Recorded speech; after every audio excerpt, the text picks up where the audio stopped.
financial services industry for closing in on 60 years. He's the president and CEO of SHM Financial Group and has recently authored the book Exit Strategies for a Secure Retirement. Stanley joins us on the show right now. Stanley, thank you for coming on today. My pleasure. Thank you for having me. I will just get your reaction. Obviously, you, like a lot of people, probably saw the jobs numbers and explain what this little bit of trend that we've seen the last couple of months, really kind of how it plays into the thought process of people on their retirement savings.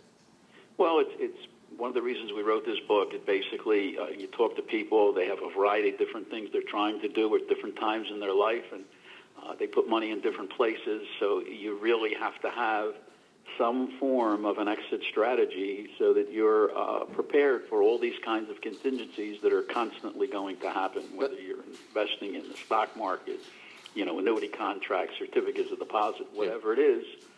You have to know how much risk you're going to take and at what point you're going to step aside and have an exit. And it seems like that risk level hasn't alleviated itself much at all over the last 5 or 6 years.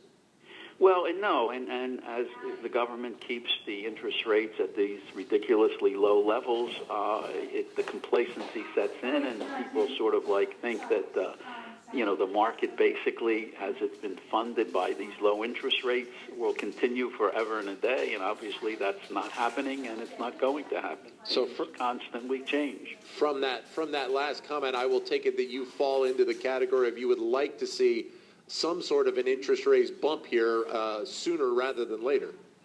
I would have hoped it would have been much sooner than what they seem to have anticipated, because what you have now is you have continual lack of confidence in anything. So if they would have moved the rates a smidgen, it would have given the indication that things are decent. They're certainly not booming, but they're certainly not bad. They're decent. So people need to be reinforced that is the case. Could we be looking at a little bit of a prolonged malaise, at least on Wall Street right now? Excuse me? Could we be looking at a little bit of a attracted kind of slowdown, no real momentum gathering on Wall Street? I think that's basically it. That's where we are here. We've had, you have to remember, 4, 5, 6 very decent years as far as the stock market performance is concerned. It can't go on forever. It needs to take a breath, needs to take a rest, and here we are. It's at that particular point. So I'm sorry, go ahead, finish up. I was just going to say, it's obvious when you sit back and say, it can't go up forever and it can't go down forever. It's the same thing with the interest rates. I mean, here they are at an all-time low, and at some point they will go higher. It's just a matter of when. So, yeah.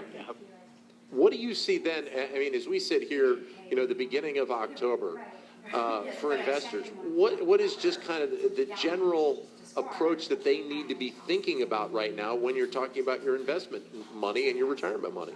Well, the key is, and like I said, and why we put this book out, is you have to have contingencies. You have to have exit strategies. I mean, you go on a plane, what do they tell you?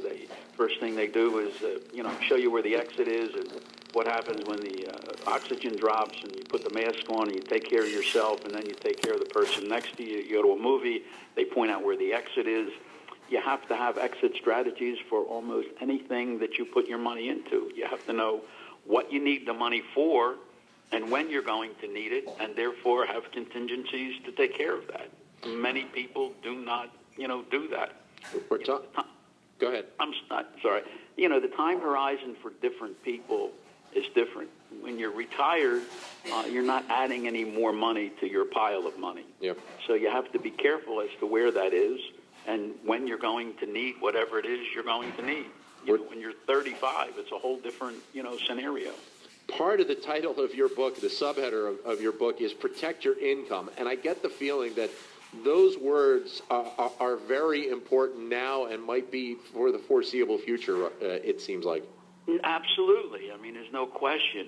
As the government policies continue to change, the different things that my generation takes for granted won't be available for the people that are in their 50s and 40s and certainly in their 30s. So you have to be prepared to protect yourself more so and put money into different things that'll protect your income flow Yep. and give you an income flow no matter what the contingencies would possibly be.